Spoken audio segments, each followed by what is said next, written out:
Governor Mike Pence and John Gregg both made stops in Fort Wayne today. The two gubernatorial candidates talked with Newschannel 15's Angelica Robinson about issues that could impact the governor's race. Angelica? In 2012, it was a close race, with Governor Pence winning by just 2% of the vote. This year, they'll likely face off again in what's expected to be another close race.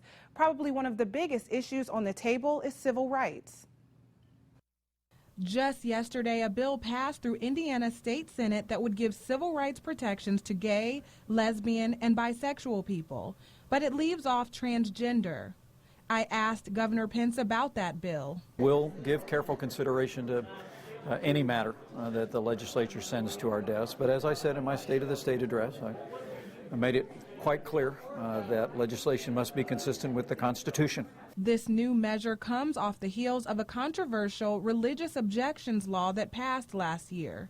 Critics say the Religious Freedom Restoration Act would allow discrimination against gay people. Whether it's the constant fighting with Glenda Ritz and the attack on school teachers and education, whether it's the Religious Freedom Restoration Act, whether it's just the lack of vision and leadership, it all just adds up. John Gregg says Pence's lack of leadership on civil rights and other issues will cause him to lose the governor's race. With the governor having to run on his record this time and not on the coattails of the popular governor Mitch Daniels, it's a totally different race. Pence says he plans to campaign off of the state's accomplishments. Our focus right now is on the future of the people of Indiana.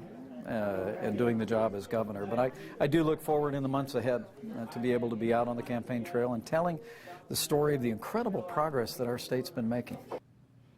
Governor Pence and John Gregg haven't quite kicked off their campaigning efforts yet. They both plan to begin in the upcoming months. Angelica Robinson, News Channel 15.